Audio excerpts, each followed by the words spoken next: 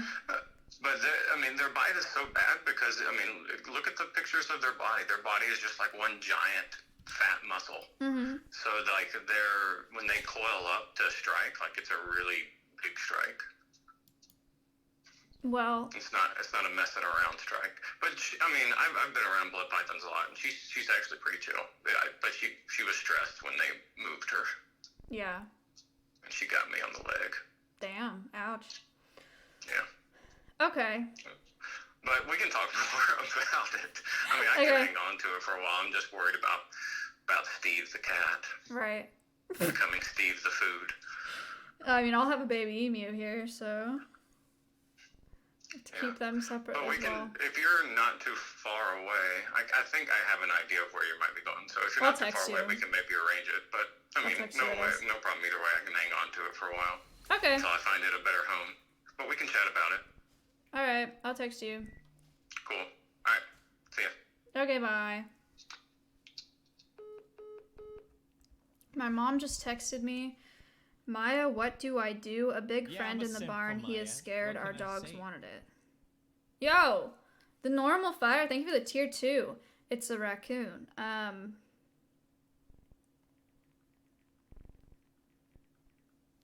You just. What do you mean? You just have to leave it? Wow. Peepo Pog wow.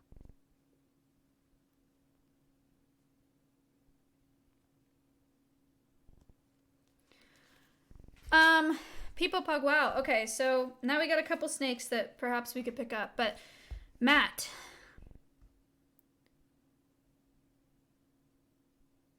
Let me just go ask him. People Pug, wow.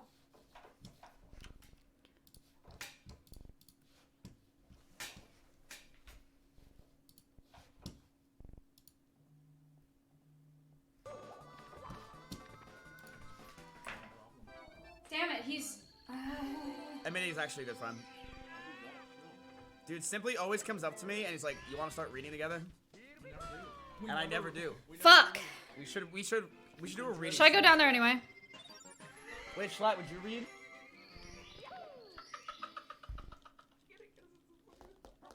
Look at the flick of the book. Yo, the moves for the pocket T. People Pug, wow. Boom. Simba's a cool dude. Simba's a good friend. Dude, Schlatt's a good. I have so many good friends. Galaxy Beanie. I like Simply's Minecraft streams more than I like what Nathan does. I don't watch videos. You like Minecraft? I just watch your Minecraft streams. No, Slick's actually a bad friend. I'm being serious. You know why Slick's a bad friend? Because Slick doesn't hang out. Where's Slick? He's too busy, dude. Dude, probably getting with some e-girl. I'm telling you, he just doesn't hang out. Wait, Maya, you're alive. Maya, this is Schlatt. This is my tenant. When did you get here?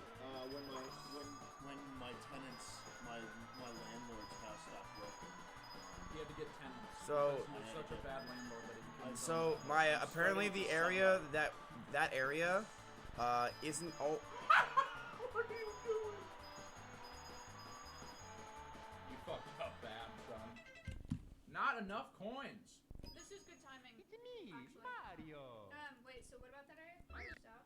So apparently his power's out. The hotel that he got powers out on Whitehorn. All the power's out there, and then apparently his house is gonna be out of power for 24 hours. 24-hour power shower. I paid $1,000 to next day deliver my fucking PC to that house. Aww. Did they do it? To, No. No, they didn't. Do you want to borrow? Because we got an inch of snow here. That's fucked up. And the postal service are a bunch of pussies. Do you want to borrow my PC for $1,000? No. It's a good deal. It's a sick PC. Do you need a PC? No. I can give you. I'll do it on my goddamn MacBook. Yo, Olipop, thanks for the beanie, buddy. Appreciate it. I have stuff. What's up? So, would you actually come with me? We can stream it. We can switch streams, or we can alternate streams. Like first week of March to California. Yo, I have a baby emu that I want to go pick up, and I don't want to wait until April 1st to pick it up. I'd rather go like beginning of March to go get it. And it's a 26-hour drive, so we could 2-day one way, and then 1 day back. RV trip? Yeah, it could be in an RV, or we can just do it in my truck. RV stream. Can I play Mario in it? What are we even gonna do in an RV? Because we can't go anywhere. We're just gonna go grab the emu and come back. Or what about being COVID friendly? That's why I'm driving, not flying. Why don't we just fly with no masks? Genius. Okay, focus. No, Chad, I'm not gonna be a cameraman. I have to pick up an emu and then 1 or 2 snakes. I think that's it for this trip. God forbid you fly with snakes. Then it'll be like that movie. I could I'm gonna fly choke with him it. out. Kill him. Take him out, dude. It's done. Yo, wait, hold on. I got a beanie sub. Yo, Kennedy, thanks for the beanie, buddy. I appreciate it. Kennedy. Kennedy. Down into the street. Thank you for buying a beanie. That is just the price he paid. This was pretty good shipping rates. Okay, so what do you think? No. Not that. For you, anything. How long would it be? 2 days? Like I mean, a we week. can. So here's. 26 hours to get there? Yeah. That's 3 days of driving. And then 3 days back. 2 days, you just alternate. Another beanie. Yo, NHF, thank you for the beanie, You buddy. guys could do it like truckers. Beanie for the beanie, baby. That's Alternate, nice. then boom. Why don't you come too? Yeah, I'll play Mario. March is Mario. What? We could bring Slick for no reason. Yo. Ooh, that would be good. Just Slick in the back seat for literally no reason. But I want to go first week of March. Would you do it with me? We would have to figure that out. I don't know. I would have to talk to OTK. Okay. Because they might be like, hell no. It's OTK, not OK. So it's One True King. And there's no way to get the emu shipped here? Is there like a yo! Anton, leave this up. Is there a way to get the emu shipped here? Why doesn't it just fly here? Isn't it a fucking really bird? worried about it. What do you mean you're worried about the emu? Right. I would imagine if we got it shipped here and it died. Imagine if it got shipped here and it's If it fine. died in flight? Then it's just a poor bird. I mean, it's just fucking bad. It's not PSA 10. Who cares? We'll just get a new one.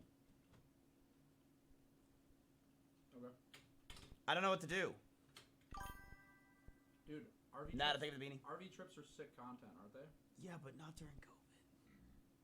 Just do it. We're not getting out driving in an RV. Just kiss everyone you see, and you'll be fine. Well, if you get an RV, you gotta get one that uses me blade. Why do you know that? Did you just hear what he said? He just said we gotta bring only use me blade if we go on an How do you know that? You do your research. Yo, December, thank you for the sub. Okay, Sammy thinks she might be able to ship it. Yeah, oh, please ship the bird. Yeah, I don't want to go on an because I literally don't want to go to an RV. I mean, I have to do the trip again in April. That's why I don't want to do it twice. But I also. If may you not go be in as good of shape, but you better be holding the camera. Shut up, because dude. So, I'm down. Can one of my friends come? What? My friend Blade. So. Can Hampton He Brandon doesn't come take up a lot. on the RV? Hey, look, he doesn't. You can keep him in the back. He doesn't need a lot of leg room anymore. That's nice, dude. Please help Chlat get a non-moldy fridge. Bro, your chat is so cringe. I feel like this has got to be my community just being the worst community in the world. There is a change.org for a fridge. Dude, shut up, chat. There's already a sub goal for it. Swaggy, thanks to the beanie. I appreciate it. Wait, what's going on with S-Fan stream? Yeah, we're TTD as fuck right now. Because I'm into beep and I'm trying. S-Fan's going to get your email. Yo, Tox, thanks for buying a t-shirt. My other question, if Sammy can ship it Yo. here,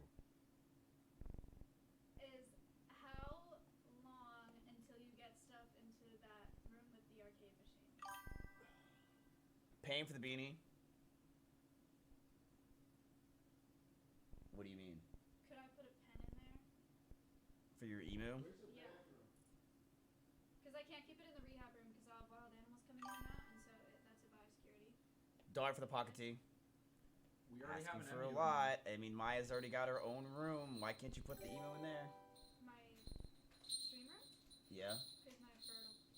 How about your other room? That's what I just said. I'll have wild animals coming in and out, so I can't expose them. To Toro, thank you for the hoodie.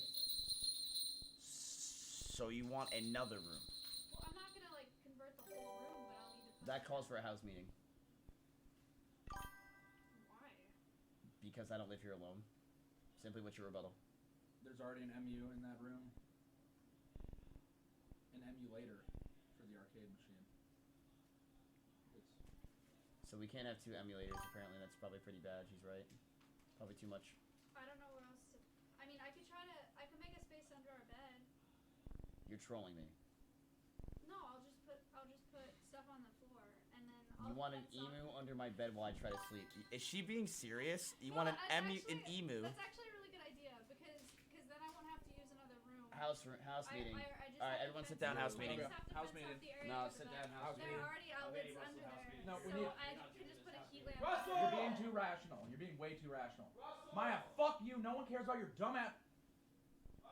That was too much. We'll find somewhere in the middle. Guys, he hatched yesterday. You want to see? He's so cute. All right, fine. Let me see. All right, it is pretty cute. I'll give you that. Yo, thank you for the beanie, buddy. Baby. Yeah, thank you so much. Russell. What's up? House meeting. There he is. Yay! Where's Mitch? All right, we're gonna have a substitute Mitch. Jay Schlatt, everybody. He's like a little melon. Yo, thank you for buying a fucking nice ass hoodie, House Bree. drama. Nice. We're actually having drama already. All right, can we shut the door on Schlatt? He's the fuse. No. We should always leave the door open because we're OTK and we leave the door open for our friends and others. Yeah. Dude, come on! It took you like 20 minutes to get from the bathroom to here. Yo, thank you for the beanie, buddy. Baby. Welcome back. All right, Jay Schlatt, everyone. All right, we're having a house meeting. Not change the title.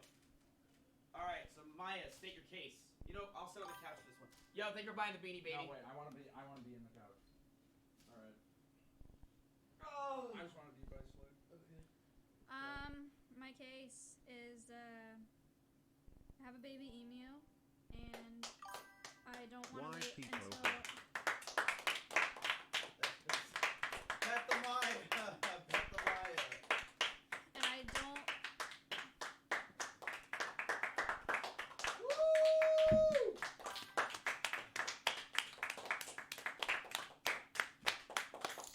Yeah, I'm gonna stand up for this. Yeah, that is good shit, Maya. That's awesome. Virgil raising $500,000. Okay, and I don't want to. I don't want to wait until April 1st to pick it up. Hey, excuse me, I'm gonna get some snacks. So I'm gonna try to get it shipped out here sooner. Excuse me. Sorry. And I'm trying to figure out where to keep it. So it's not gonna affect any of you besides Matt. So Go Matthew! That's me. So you're not here for any reason. I'm just deciding if I should make a pen in the front room where the arcade machine is. No, she's or trying to dumb it down in so our that way you bedroom. think that you don't matter, but you do. So do you guys want an emu? Yo, thanks for buying the hoodie, buddy. There's gonna be an emu just living in this house? Well, until he gets big enough to be outside. Can someone remind me what? Oh, so it's small. He's like this big right now. Baby melon emu. What do they look like? They're so cute. If it's Yo, cute, thank you for the beanie. If it's cute, I don't care. If it's ugly, I don't want to see it. They're So cute. That's where I'm at. Yeah, Russell, go to your room. No, I'm kidding. I'm kidding. Your Q is a button. You know this. What e-girl are... See, now that... Russell, no! What e-girl are you talking to? What e-girl are you talking to, Russell? Dude, Russell's been on the phone for hours. Get back here. What e-girl? What e-girl plays Rocket League, chat? She plays Rocket League all day. It's all Russell. Bro, I don't care. Look, it's baby emu dancing. That's Emu. Whee! Look at it. Look at that thing. Oh, that's sick. Does it have arms? It has little tiny wings. I like that. I think we should get it. De los mismos. Yeah, it seems pretty cool. All right. What do you guys think? I think it's a great pet to have. It's not a pet. I don't think they're meant to be pets. I think it'd be a They're great not meant pet. to be, but mine doesn't anyway.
We literally all said no, so it's a no. Yeah, sorry, the human sucks. Sorry. No, I get it. I That's agree. tough, No. Russell. I just think no. All right, we're voting for Dito now. Dito?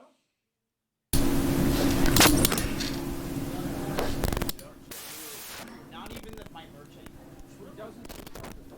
Does chew the carpet. Wait, where? Chew the carpet. Chompy. Dino constantly is chewing the carpet. Yo, thanks to the beanie baby. Where the fuck is it? It's over there. He just chews constantly. You know, okay, you know that giant carpet stain in your brand new carpets? Which fucking one? Which fucking stain? The giant. It's not even a stain. It's yo. Thanks to Beanie Baby. The giant hole in the carpet. Yeah, I know that one. That's from Dito. So Dito chews the carpet. Does absolutely nothing. Doesn't provide content. Doesn't do anything. But he's cute as fuck. I say we keep him. He just shits. And he just fucking shits cuteness. I'm down. I like him a lot. He is cute. Yeah. He's super cute. I'm all for it. But, All like, for it. you can't touch him. Love He just runs stream. away. No, you can't touch him. Watch. I'm gonna pet him right now. Oh, soft. See? He is soft. He's super cute. You're actually a good friend, and I'm glad you're here. Thanks, man. I'm so happy to be here. Yo, thanks to Beanie Baby. Yo, thanks for the beanie. It's just beanies, man. What happened to the fucking sweatshirts? Yeah, I don't know what happened to sweatshirts. Apparently, I guess like global warming happened or something. That shit's fake as fuck, boy. Something tractor. I'm depressed. All right. Are you actually a really cool guy? What, me? Yeah. Yeah, I guess. To a certain extent. You don't want to get me upset, though. Don't let that thing in the house. You gonna fucking tweet about me, huh, you little bitch? Yeah. Don't let that thing in the house. Russell's already here, man. It's something I can really do. Wow. You said that. Not me. Is it okay now? Yo, Pyro, thank you for the sub. I appreciate it. I'm on world record pace right now. That was fucked up. Dude, how do you feel that you are the one that's racist because you're defining it thinking that it's racist, huh? Ever thought about that? You are the Weird. racist one for even pretending and thinking that it's racist. I don't know It's what your fault. happened. That's never happened before. Okay, so Sammy says that it's super easy to ship. So we might just be able to do that. That would make it far easier. So maybe we do that. I'm trying to figure out if I'm like fully prepared to have it.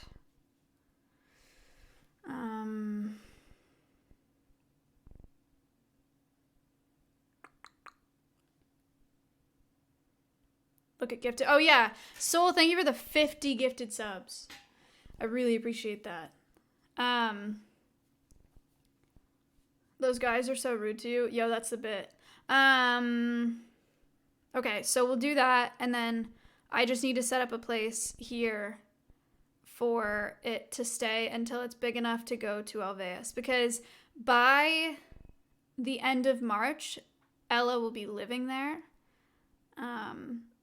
and we should be okay.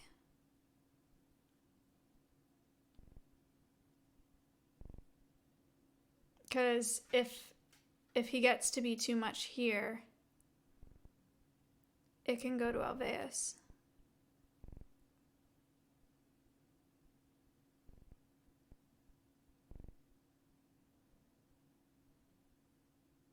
And then Ella will have the emu and the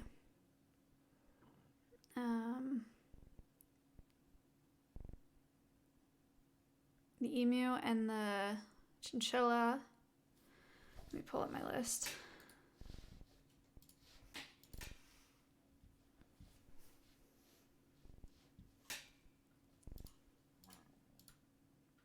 And then we'll have the snakes later. I'm gonna wait on the insects just to not overload ourselves here. And I need to take the time to do the research before I get them. And I want to have everything set up at Alveus before I purchase them, obviously. So we'll wait on the insects. The chinchilla is not something that I'm really worried about.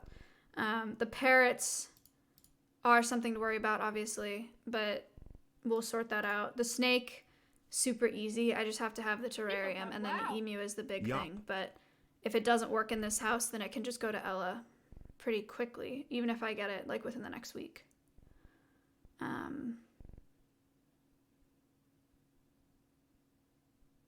Yeah.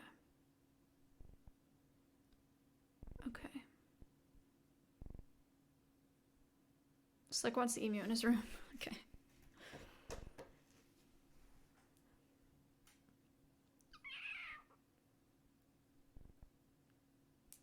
You're asking for a bit much on rooms. Oh. Are you the guy behind all the rent payments? I'm serious, gonna have it in my room. I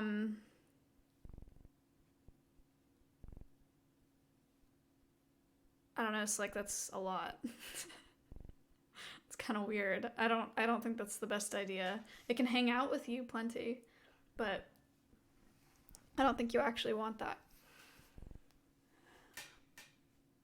Okay.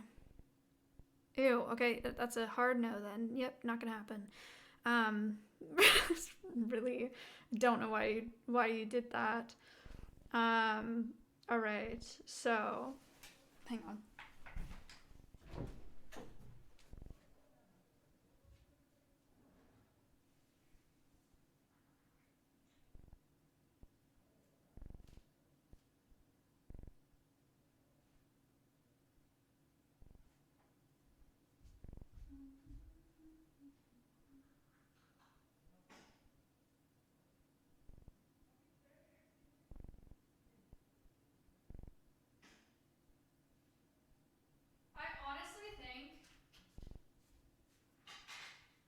I honestly think that under our bed is not the worst idea ever.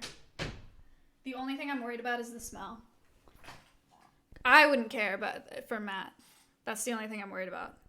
Because it is already a loft bed that has a space under it that's not being used, and you could just fence off from the corners with like a pen, like a pop-up pen that I already have. But if not that, honestly, it's probably better if it's in the room with the arcade.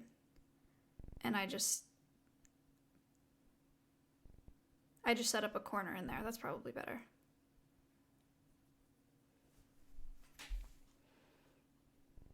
Garage is going to be too cold.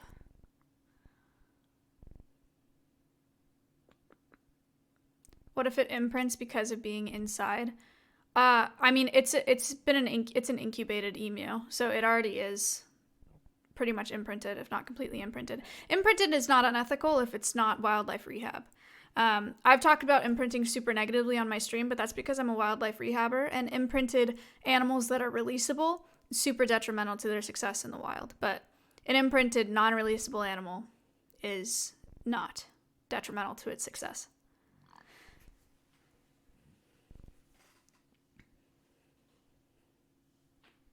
Did you hear it snowed in Texas? No, really. That's crazy.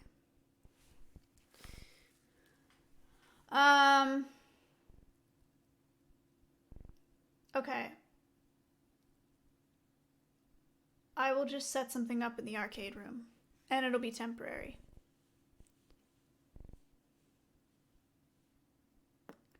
And then I'll need to have an enclosure built at Alveus for the parrots. And that'll be April, so I have time to do that.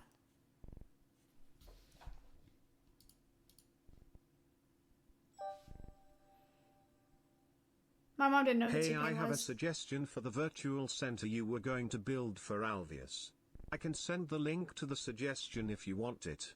The company is actually from Texas. Sure. I mean, you can email it to me if you want.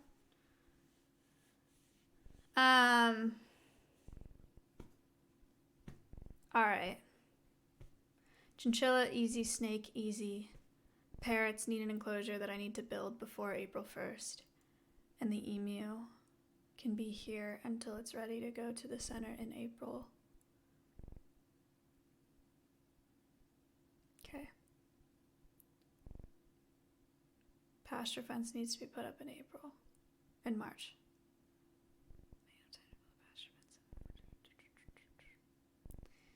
This is all happening very quickly.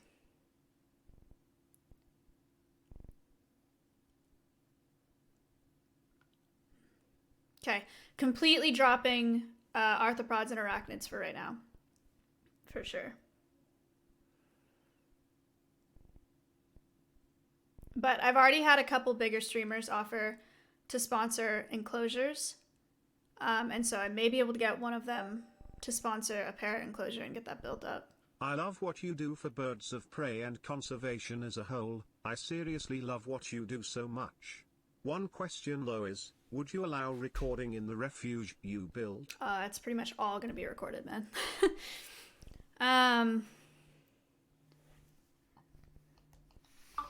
Hello, I'm still live.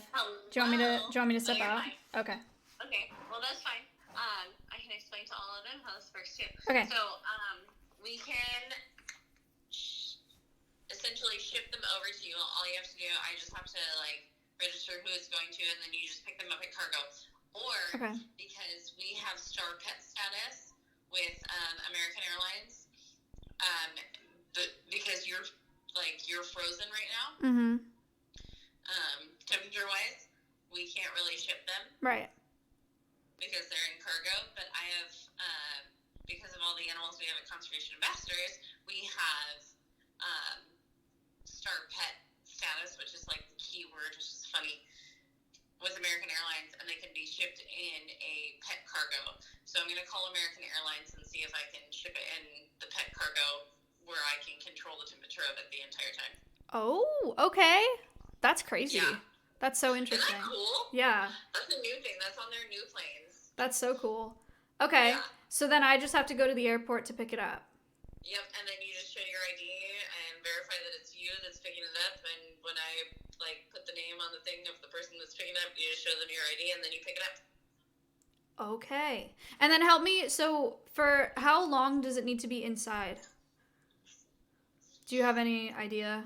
Or do I just... it doesn't really, they're an outdoor animal, and Right. Australia is a desert, so it's extreme temperatures, high to low.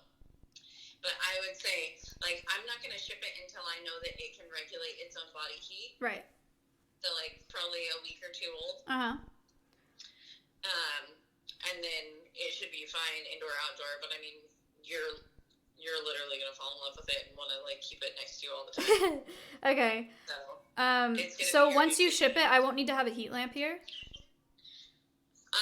no, I would have a heat lamp. Okay. Just because that's comfy for them. Like, Yeah. it's not necessary, but it's nice. Right. Okay. So I'll just plan to have it inside for at least a few I weeks. just can't believe that they have viable eggs. I know. It's so cool. That's so crazy. Are you playing video games right now or something while you're live? No, I never play video games. I'm just hanging out. So it's just everybody listening to me. Yeah. Hi, everyone. Okay. So I'll plan to have it inside for a couple weeks, and then. Yeah, so like a week or two from now. Okay. That's so much better. I've been talking to them trying to figure out like how I can do like an additional road trip over there, but this would make it so much easier. And I was also looking into stuff about like conservation with emus and stuff. And Yeah. emu oil is used in a lot of. Penny, get out! Sorry, my dog. Emu oil is used in a lot of cosmetics. I did not know that. What? Yeah, and emu feathers are used to clean because they're double-sided feathers. Yeah. And they're so light. They're used to clean high-end cars. So like there's like emu factories, I guess. Oh shit! I And have they're to super do. prevalent, but like on a conservation side, they're like super used. Okay. Well, that is good to know. Yeah, I'll do a bunch of research. But Yeah, and then there was the emu roar in Australia and stuff. So. right. Yeah. But yeah, I guess emu oil is used in like a lot of stuff and a lot of different foods and all sorts of things. You guys, shut up. So emu oil is a big thing, and it's used in a lot of medicinal stuff for like icy hot. Really? Yeah. Damn. Like that type of stuff. So there's one that's literally called emu blue, and that's used for like treating soreness and muscles. No way. Oh my god. So there's like a ton to talk about, which I didn't even know until just now when I was like researching into. I literally typed in on Google. I was like parts of emus that are used for products. Right. Yeah. Huh. And I was like, holy moly! Did you know that when you get imitation crab and it says it's white fish, that's shark? No. It's shark meat. Imitation Always? crab is shark meat. Over 80% of the time, it is shark meat. Really? But I feel like it'd be so much more Shark oil expensive. is used in almost every single cosmetic in the world. Yeah, I've heard about that. And like when I talk to people that are vegan and stuff, and like good for you, like go for it. But also, the thing if you really do love animals, you should be downing palm oil. Right.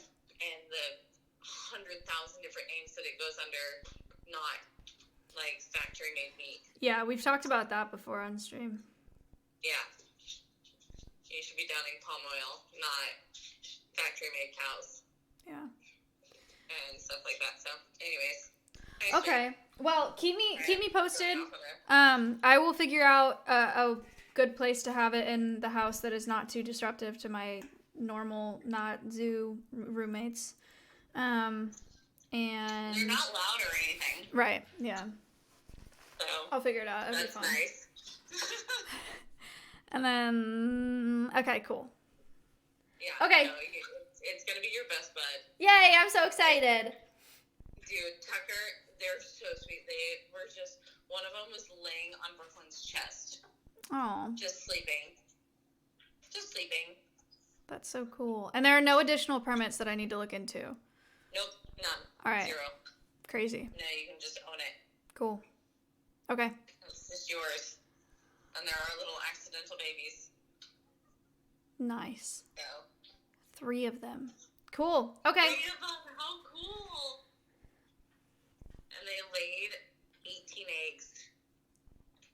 18 eggs. 18 eggs. Jeez. And those were the 3 that we incubated, and we had no idea if they were going to be viable or not. And we figured we would just carve them out and blow them out if they weren't. Mm-hmm. Because they're super cool anyways. Right. They look like giant avocados. Yeah. And then you can carve into them. I've seen people do these amazing carvings into them when they're non-viable. Like, super They're so crazy. thick, too. That would be something that, you could have fan art done into them, which would be super freaking cool. Oh, that'd be nuts. But, for everyone to note. But, yeah. And so we took them away because it froze 3 nights in a row. So birds will lay Bitch their is screaming eggs, because I don't have a cake. and it'll take them days to lay eggs, but they won't lay on them until they're done laying all of their eggs. Mm-hmm. And then when they lay Twitch, thank you for the 5 gifted subs, buddy. Yo, happy birthday. It's my birthday. You got me something? Look, it's not much. It's not much. Fuck you and your birthday. You called me Apple. Thanks for all you do. Salami! Birthday, man. Aw, you know me. Thanks, buddy. And stolen salami, too. It tastes even better. That's a good friend. That's a good friend, everybody, right there. Poison for the 10 gifted subs. I'm 26 years old. I gotta call my mom. I'll be like, 26 years from today, I put you in the worst pain of your life. Having a kid. GC, thank you for the hoodie, buddy. She probably doesn't even remember this shit was so old. You know what? I think you gotta have a conversation with Maya for forgetting. This is bad, right? Like, okay, like, First of all, she let's came in here- start this. Let's stop this. Like, she literally forgot my birthday. And she came in here like 30 minutes ago asking about. Happy birthday! We'll talk about this later, yeah, for sure. Fuck you, Schlatt. Oh, a cupcake that's been upstairs for 2 days and a brownie that she got from her friend. Wait, no! I literally just said it. That's all I. He was just observing. I literally just said it. That's all I He was said. just showing it to me. I have bad vision. All I said was a cupcake and a brownie from her friend. Thank you so much. I'm an auditory learner. Was there something wrong that I did? I need to hear things. I need like braille, you know. Oh, a cupcake that you've had upstairs and a brownie. Thank you. You want me to bring down your birthday present? Yo, happy birthday. Was that what you want? Do we? I don't know, do you? What is it? What's the birthday present?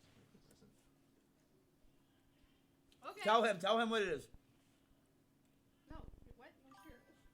No, what? No, I won't. I do need to hear it. I do need to hear it. I'll leave the room. Tell Schlatt. I made it on stream. It's a, you know, aquatic ambience. Yeah, from The Donkey song. Kong Yeah, Country. the picture of it with him riding the thing.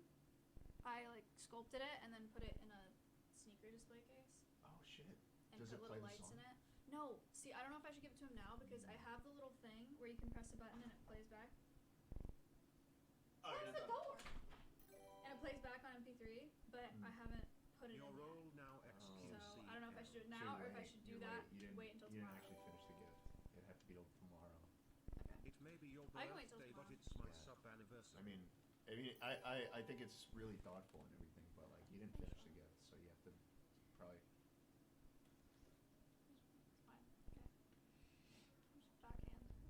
I wouldn't want. I wouldn't want an unfinished gift to be given to me, even if it was on my special day. You know. I have a belly button. God, you're so dry.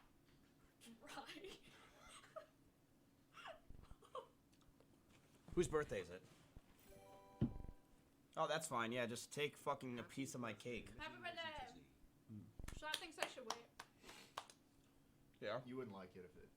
Okay, I'm out. I'm looking out for God you. damn it. Bye. Wait, Maya. Can you tell Schlatt what it is? What? Can you tell him what it is? Okay, so basically, she made you. Ah! What? I mean, it's not. The gift isn't over yet. So I was just gonna tell him what it is currently. I can bring it in if you want me to. Oh, is it the? Schlatt doesn't think that I should. Is it the gift that's not done? That's the one that's. Is it the gift that keeps on giving? Huh? Chuck E. Cheese. Yeah, it's like not really done, I guess. But when will it be done? I mean, if I can figure it out, it can be done tomorrow. There's So we should wait. Most of it is done. There's one piece that I don't know if I'm gonna do yet. I love that anime. All right, I'm down. Is it a box? No. You sure? Well, Can it be a box? no. You know what I want for my birthday, Maya? Bliss. All I want is I want to be able to play Mario for like an hour just to beat my record. Are you? I swear. Implying that you don't have the time or ability to do that? I'm really busy today. What? My birthday surprise party. You made your birthday surprise party, right? Right. Schlatt's here. Happy birthday. Anyway, because you didn't go to my friends, you went to my tenants. Yeah, I brought your tenant here. All right. Well, you're welcome for that and for the gift that I'm making and for what I'm, what I do for you. But fuck me, am I right? That's happy I mean, birthday. if is that one of the gifts? Oof. Happy birthday. All right. That was bad. I'm live, so I'm gonna go back. Okay, so you just shout yourself out on my channel. Actually, Alveus Sanctuary on Twitter if you want to check something out. Buy my merch and fucking suck a dick.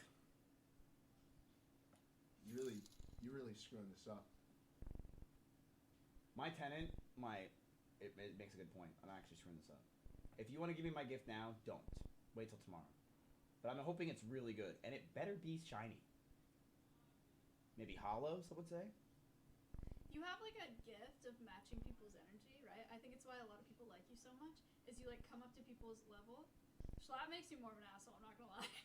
You have this very like you both got this like dry like thing going on. It stresses me out. Speaking of dry thing going on, are we still on for tonight? That was kind of a shot to you more than me. But It really was.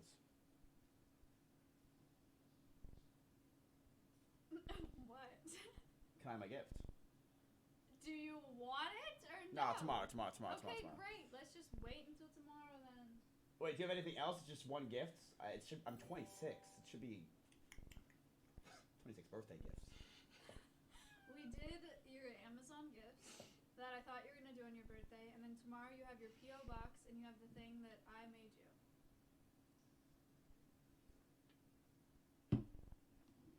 That's enough. As long as I can play Mario, that's all I care about. Okay. Call S-Fan. Why? You're ungrateful? Yes. We lost connection. What's wrong with S-Fan? Apparently, S-Fan was eating the feces of a deer or something like that, or a coyote, and he was on the side of the road, and something got him. So they're freaking out because he's... Fine. I don't think... You don't know what you're talking about. He's just sitting there.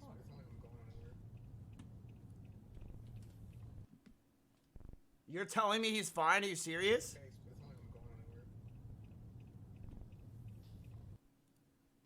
What? Oh my god. Nothing happened. Watch that one more time. Wait, apparently he's back. This could be huge. I'm so confused. He's back. He's back in the car. He's back in the car. He's fine. He's good. Whatever he killed, it's dead. Not reading chat while driving. If she held a screwdriver, she'd look like Tommy Pickles. What? He said you smell nice. This has been live for 3 hours. Really that long? Who's outside my door? Come in for content. Hey, scumbag! I said come out.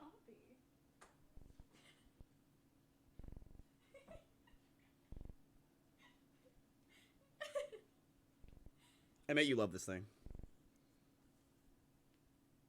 He doesn't like Yeah, it. he really does. Like I'm telling you, Schlatt, I put him on every. You know what I think? I think when you're around me, he gets like a douchey vibe, and he doesn't like it, so he leaves. That's you. And you. And you. No, when you're around me, you get kind of like a douchey. You know why? vibe. You remind me of home. That's it. That's fair. You remind me of a prick asshole who wears a Yankees hat. That's it. You remind me of a complete. I'm bringing New York to Texas. That's what I wanted, and that's why there was 3 inches of snow. Thanks. The day I moved Fucking in. douchebag. You And I ruined my shut birthday down the stream. entire Nobody likes you, Miz. That's what it's like to be in Jersey and New York. No one likes anybody there. Nobody dude. likes anybody. We don't like anyone there, but we fucking suffice, and we'll fucking have some salami with each other. That's why, We'll have some like, salami. Schlatt, when he went and got the salami, when Schlatt got the salami, lock the door. When Schlatt got the salami, it was like, that's like what brothers do. We get the schmeat. We get the schmuckles. We schmeckle, you know, some would say. So, chat, my merch is for sale on, you can shout this out. Yeah, so basically what you can do is like you could go to Teespring and do the same exact thing, just hit the text tool and then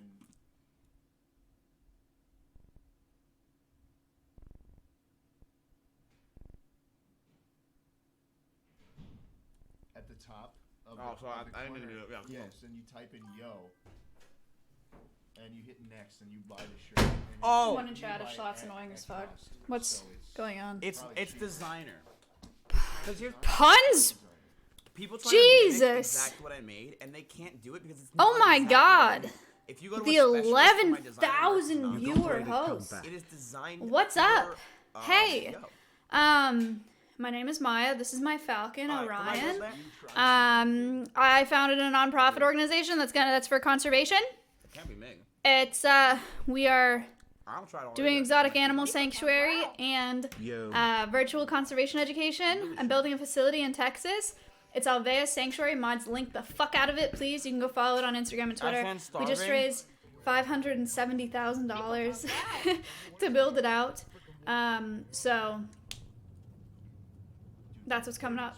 And we're currently in negotiations talking about how to get a baby Ezra might baby die. emu Like, to I'm not me. trolling you, chat.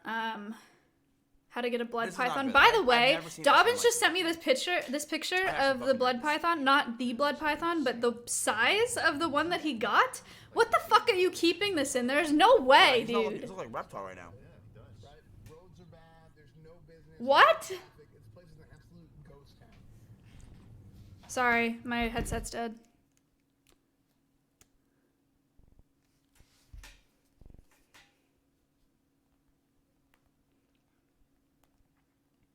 Dude, that's nuts. Anyway, so potentially what do you want from me? Are they just gonna shit on me for no reason? She saw how many likes I got. Yeah. On I like men. Yeah. She was watching that. So she just Wait, she don't just look. Oh, she's puts the camera on and then walks out into this place. so she leeches off me all the time. Okay. So she what does her chat do when she's not in the room? wide hard. They wide hard. Uh huh. What does that look like? Ah, I see. People You pop. seen that? Wow. Dude, Yo. Matt Hope with everyone's Schlatt doing well, Maya. is like your older brother who's really nice to you, and then his cool Wait, friend I got comes 50 over, gifted subs that I. and then your older brother just gets really mean because he's trying to look cool, and he's just a dick to you all of a sudden. It's like, what happened? You know what I mean?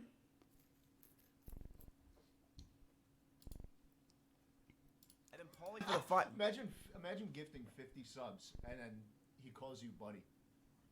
Friend. That's embarrassing. Anyway,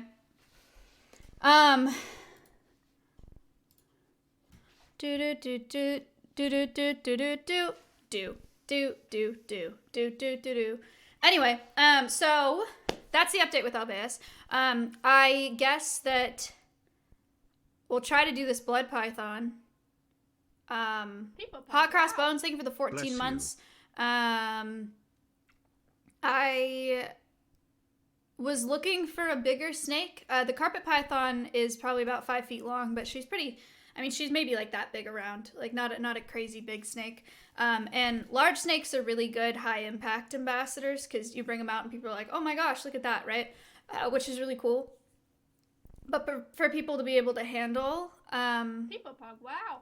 an animal that big is really, really neat. So maybe that could be really cool. And Dobbins, I think you're still watching. We can do. Apple Yeah. Catron does this emote show on Twitch. No. Oh no. Michaela's talking about this stupid emote that I use in Discord all the time. Wait, let me find a place to put it so I'm not leaking anything. Look at this. I use this emote all the time in Discord because I have it. You see, it's called Apple Cat Run, but I've never seen it anywhere else. I just have it on Discord. It's just a little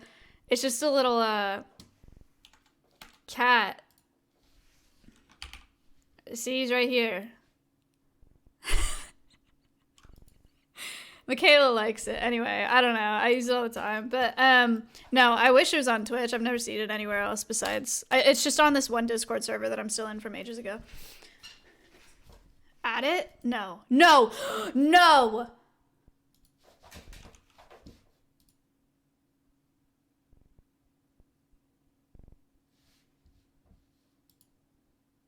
Please.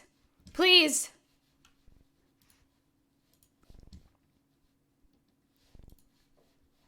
We have to wait, we don't have to remove one. Where is it? Where is it? Where is it? Where is it? Where is it? Where is it? Why? Chuck. Chuck. Shared emote slots. I need to get rid of one of these. Okay. Help.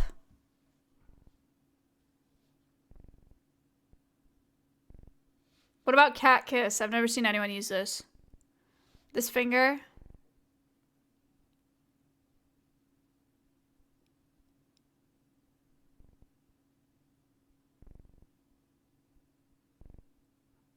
No, no, no. Not the finger. Okay, I'm gonna get rid of cat kiss. Unless there's a different one that... Alright, come, Chuck. Is this... necessary? Wow. Do comedy arrive? Yeah, Russell never comes in my room.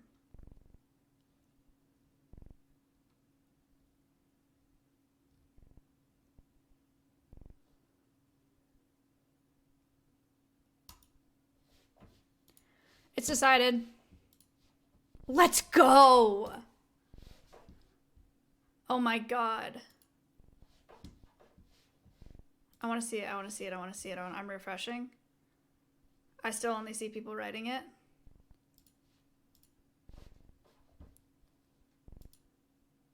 Oh my god.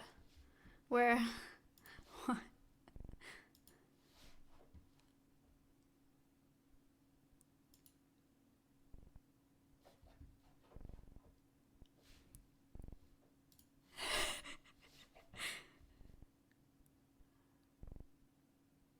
So many Apple Cat runs. Alright, I don't see it, but it's on, go on Chatterino, open Chatterino.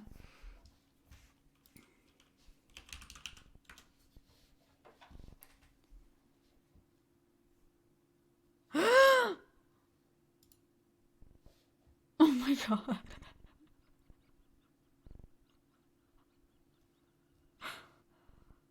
I love it. It's so good. Yay, Michaela! Okay, great. Welcome, Apple Cat Run. Okay, cool. So, yeah, I guess we'll do this. Dobbins, we'll figure out the blood python situation. So you don't get bit anymore. You have Chatterino, you just don't use it? Correct. And then, Emu is going to be shipped here, and then I'll make the trip to California beginning of April for the 2 parrots. And I don't need to pick up another snake.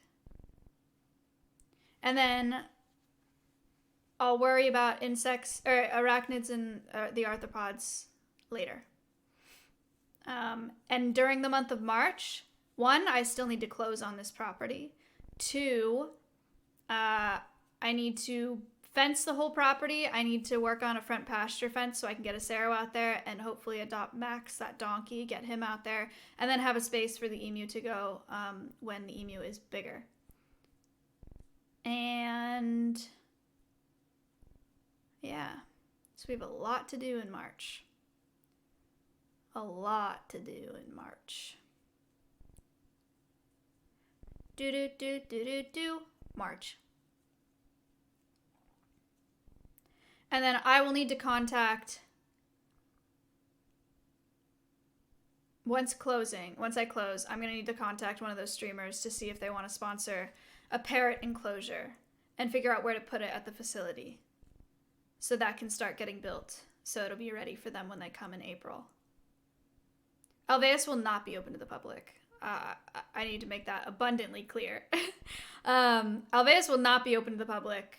You will not have access to the address, unfortunately. The 500K can totally be used for the parrot enclosure. Yeah, but Tofa, why would I do that if there are people that are willing to sponsor enclosures? Because sponsoring an enclosure is something that's special that people like want to do, you know, like they want their name on like an animal's habitat. And so there's opportunity there to get people to sponsor that, whereas like they may not want to sponsor like, you know, AC in a building. Myth, what's up? So I'm gonna try to get sponsors for the enclosures themselves, and then use 500K for operating costs and other like repairs that people don't necessarily want to donate for because they're not as fun.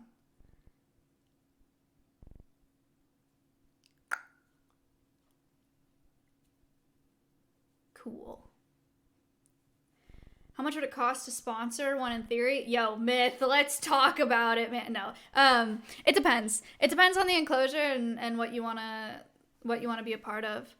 I have had a couple small streamers reach out that have a budget of under $1,000 and they're like wanting to sponsor a terrarium for like a tarantula.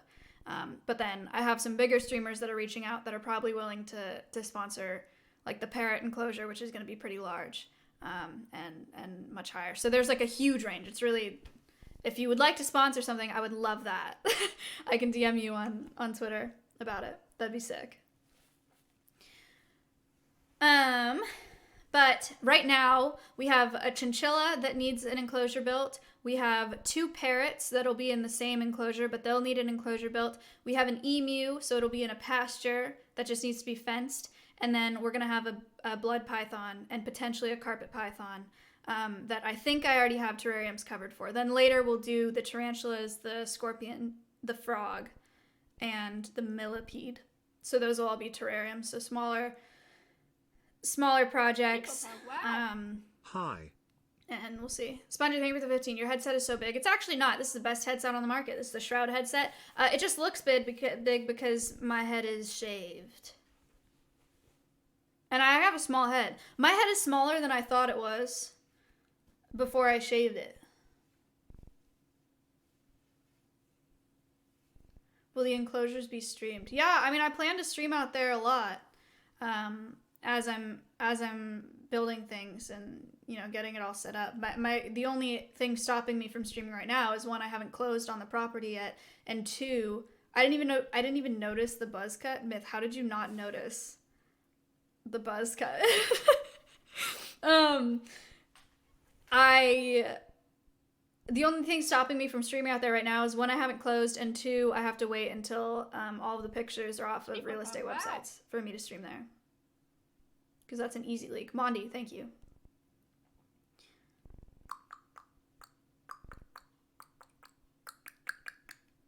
Dun dun dun dun dun.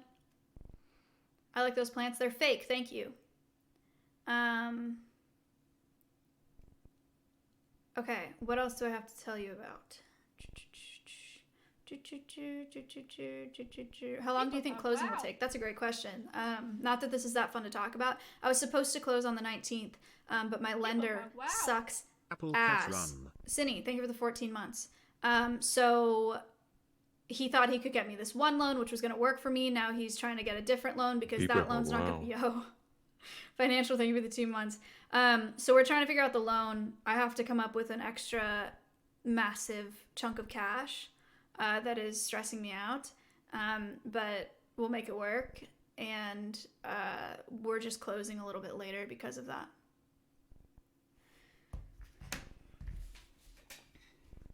So within a couple weeks of the 19th, because I was supposed to close on the 19th. How are people supposed to visit it? Well, the general public will not be visiting. Streamers, content creators, YouTubers, anyone that wants to do a collaboration can come and visit. but it's a virtual education center. So it's not like a zoo where you can just like come through and see the animals. It's all going to be done virtually. Are you going to do school education programs? Right now, it is not in my it's not something that I'm looking at. I really do love teaching kids, and I like doing school programs, and they're very fun. But when I think about the scope of alveus, because it's a smaller operation, it's just not a very good use of resources to bring animals out to a school for like 20 kids, where I have to pay my animal care coordinator, I have to pay for, like the insurance of getting the animals there and back, and doing a program for 20 kids when I could just be at the facility doing a program for like 10K, you know what I mean, virtually. So it's just not a very good use of resources, but maybe in the future. Maybe in the future. What if the school comes to you? Also, don't think I'm gonna do that. I just have to be kind of careful with this address. Wow. You know what I mean? And People I pop, don't wow. want to give a bunch of teachers the address and then have someone email the teacher and be like, hey, I'm trying to reach Maya. How do I get there? And they're like, oh shit, like, that's great. Here's the address. I don't want to I don't want to manage that many people that have it. So that probably won't happen. Some people don't understand Twitch at all. It's crazy. Yeah, you're absolutely right. You're absolutely right. Too cool for the kids. That's definitely not it. I don't know. I really like teaching kids. It's just not a good use of resources right now, I think. But I don't know. Kids are important to teach. Zoom for sure. I can do virtual education programs in classrooms. Absolutely. I would totally do that. It's just bringing the animals to kids is a far greater endeavor. Somebody asked something else that I was going to answer and I don't remember. Whose merch is that? Ludwig. What's the worst that can happen? Lots of terrible things could happen. Get a car crash on the way there, lose all of our ambassadors and my animal care coordinator. The address gets leaked. Can I work for you? Are web developers needed? Okay, great questions. A lot of people have sent me resumes. I'm not currently looking for help. I will let you guys know on the socials. If you want to follow Alveus Sanctuary on Twitter and Instagram, you can do that. And I think at some point down the road, I will be asking for help via those socials. But I don't currently need help. I will let you know if I do. You're welcome to send me a resume. We're collecting a list of people that have offered help that I don't need right now, like web developers, artists, lawyers, veterinarians, whatever, who have offered to help. I just don't need them right now, but they're getting put on a list for later. So like down the road, if I'm like, damn, I really need someone to do this, like do this online project or do this project for me, we have a list and they'll be the first people that we look to. So if you want to send something, you're welcome to. It's just not necessary right now. You can email me at maya@alveussanctuary.org. Cool? All right. Wi-Fi situation figured out. Should be. No way. Irish. Wait, why did Irish say that? That's not happening, right? He wouldn't come over right now. Train doesn't... No, he can't. That's so random. S-Fan is picking him up. Huh? What? S-Fan has Train? What? Why? Nah, I have one of those electric ones. Oh, I was gonna say a gas stove. You can at least heat up water and oh, here's another thing. He doesn't have I don't know power if for you saw. 2 days. Don't drink the water in your sink because all the filtration services So are down. S-Fan and You can't Train drink, are coming here? And Schlatt? Wait, Train is gonna be here.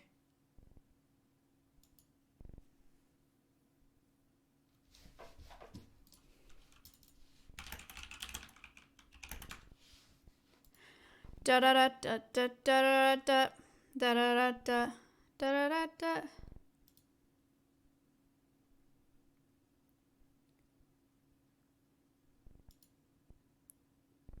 Can somebody actually answer my question?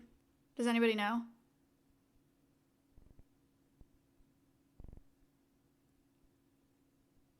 No idea.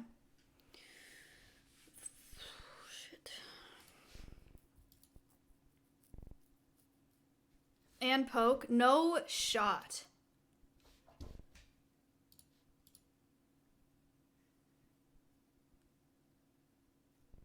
Not poke. Okay. And the Botez sisters. Wow.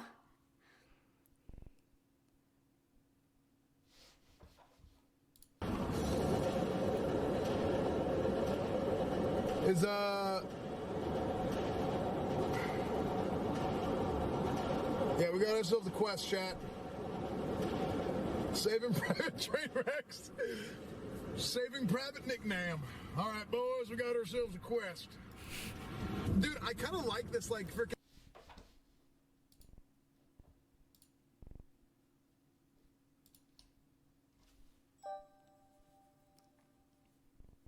Concerned for a grown-ass man. Concerned for my friend? What? What a weird thing to say. Okay. Yeah, I know, Locke.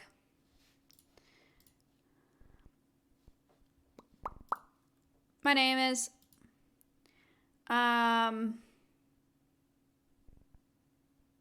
Okay. What else do I... By the way, dude, now that one got through, if you want to sponsor an enclosure, at this point, you probably could. We could have, like, a big... We could have a nice fucking... I don't know, like a nice, like, hawk muse or something, and on the top, there could be a big plaque that says, Maya's a slut or something. That'd actually be sick. Okay, let's do... Oh, sorry, Dobbins is very confused by that. Dobbins, I can explain that to you later. There are a lot of people that don't understand that. Okay, context. It's a guy that sends a lot of hate donos. He hates me. That's it. That's the context. Anyway. Giving that guy attention is smart. Dude, trust me, I have tried both ways, alright? There's no ignoring it doesn't work. Giving attention to it doesn't work. It's just it's been what, 2 years? Oh, just ban him. Wait, mods. Can you just ban him?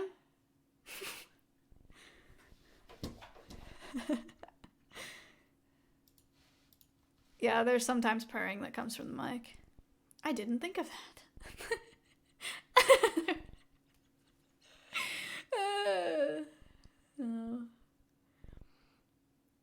Problem solved.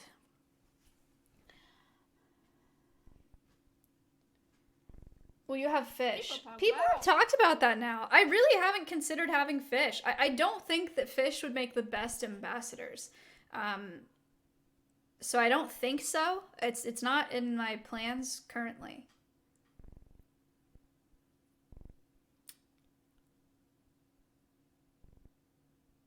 That would be great to take to the kids. Oh yeah, we'll just bag them up. We'll just bag them up every program, and we'll take them to schools and be like, sorry, that's not okay. We're not gonna do that. We're not gonna do that. What do you mean by ambassadors? Educational ambassadors are animals that we're gonna have at the sanctuary that are non-releasable, that serve as ambassadors for their species, that serve as representations of their wild counterparts that people can meet and learn about and fall in love with, so that they care about their wild counterparts. What'd you get Matt for his birthday? That. I made him that. Get a plump goldfish. Yeah, I don't think fishes are the best move. Get a capybara. So close on that spelling. Capybara, those are cool. It's really just no chimpanzees and no penguins. It'll just it's really just gonna be whatever falls in my lap. I have a feeling once the word gets out that I have this thing going, I'm gonna get a lot of people that have things that they want me to take. I think with this kind of organization, you end up saying no a lot more often than you say yes. So, No gorillas.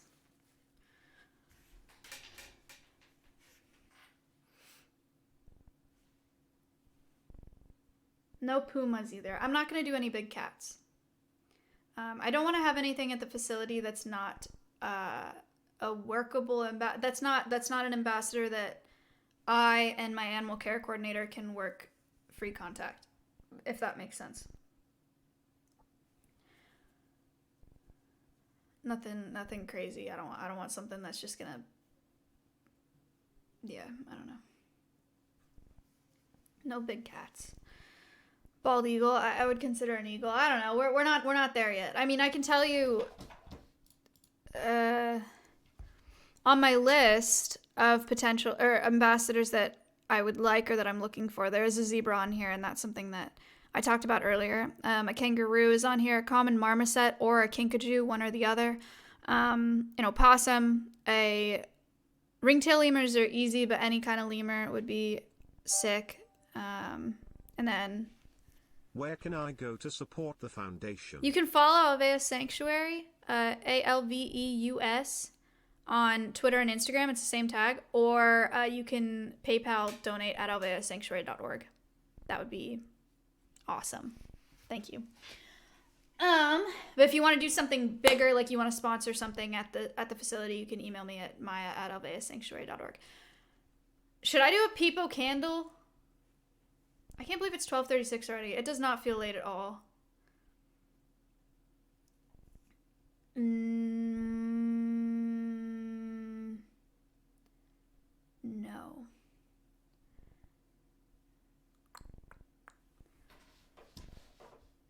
If you haven't already asked his opinions. I thought it was like 2. It's 12:36.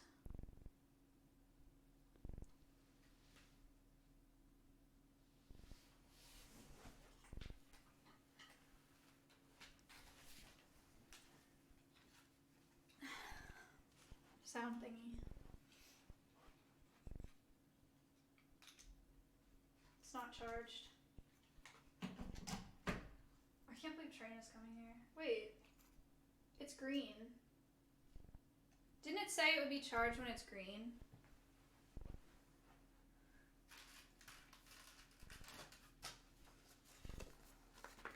It's green. Charge battery fully. Test recording files.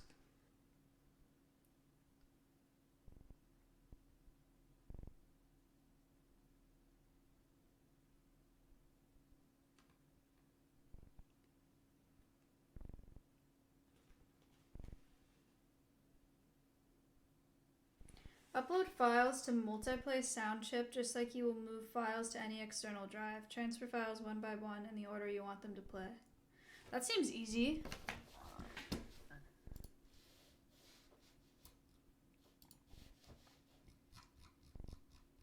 People pug, wow. Will you be doing any rehabilitation with the intent of re-releasing? No, I'm not going to do any rehab at Alveus. Okay, this seems easy, right? Just plug it in my PC. And then, like, put it on the, right? I don't know. I have to unplug something. I'm gonna unplug this light. Okay? I'm plugging it.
Hello?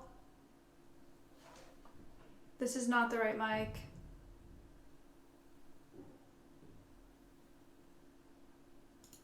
Is it? It's not this, right?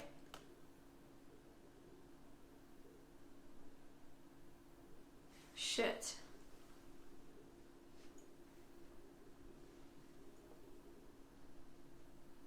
Why? I didn't even unplug the mic.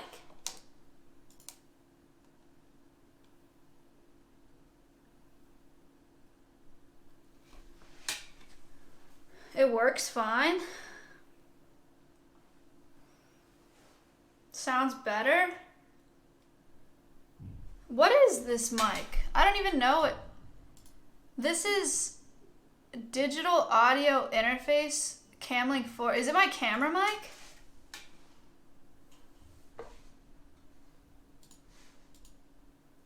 Oh. Hello. Okay, well, I'm gonna do this anyway.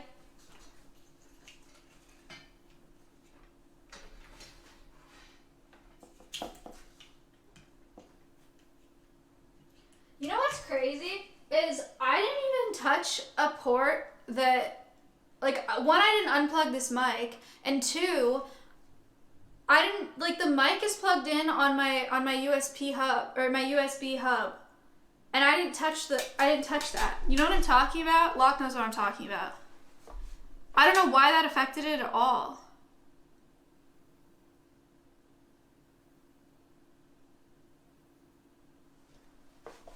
Okay, how do I do this? Because nothing is popping up.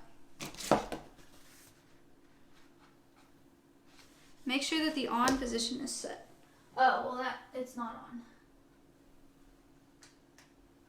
Okay, now it's on.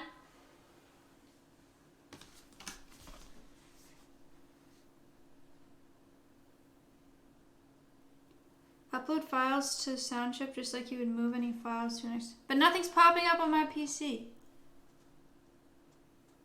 Shouldn't it just pop up?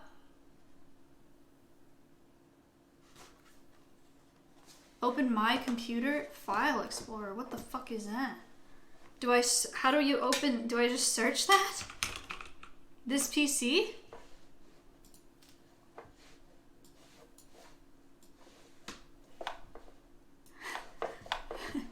Then what?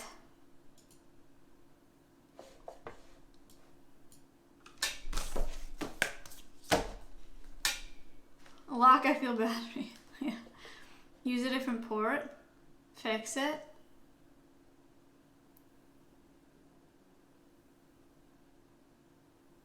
It should show up. Yeah, I thought it would make the little, like, noise. The port isn't working? Interesting, because I just that is the port that my mic was plugged into. Let's try another one. What else can I unplug? Not that. Definitely not that. What's this? Nope. Definitely not that either. What about this one? How about that?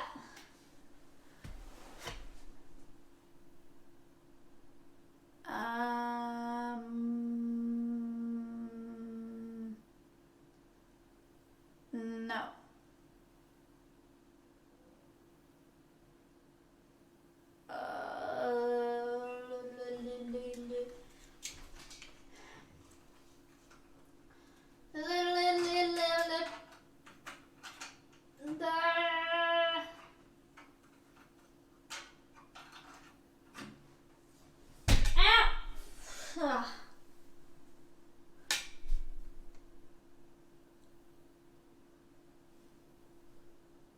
Damn it!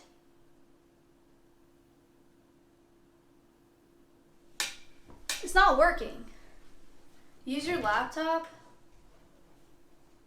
I don't want to.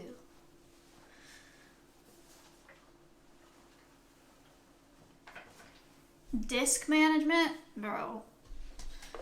I don't know.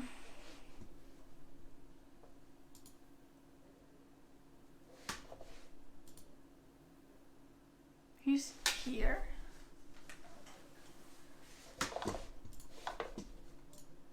I didn't mean to do, I meant to do 90, not 180, sorry.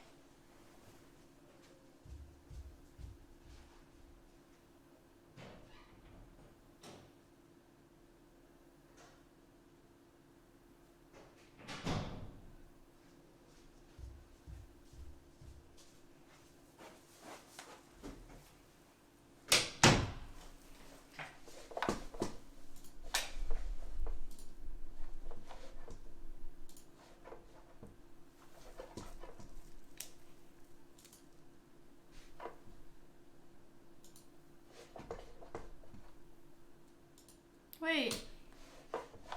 I can't hear anything.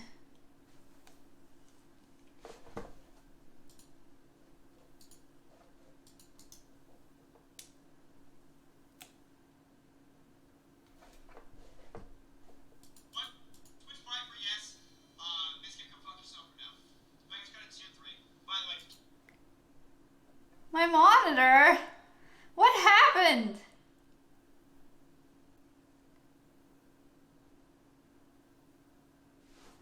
I didn't unplug my headset. My headset works. You can. No.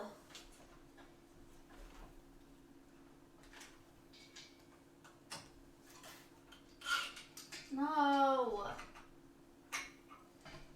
Boo. I don't get it, because this hub is working for my lights, so why isn't it working for anything else? Ow!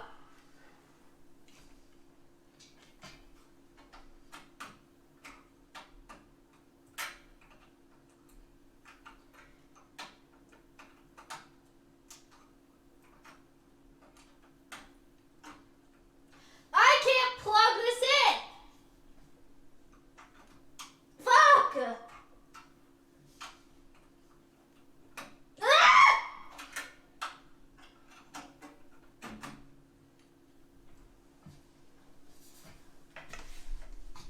Hello? Hello? Oh my god.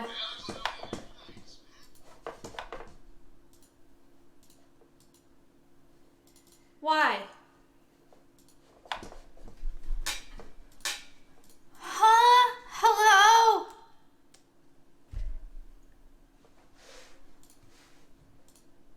Duh.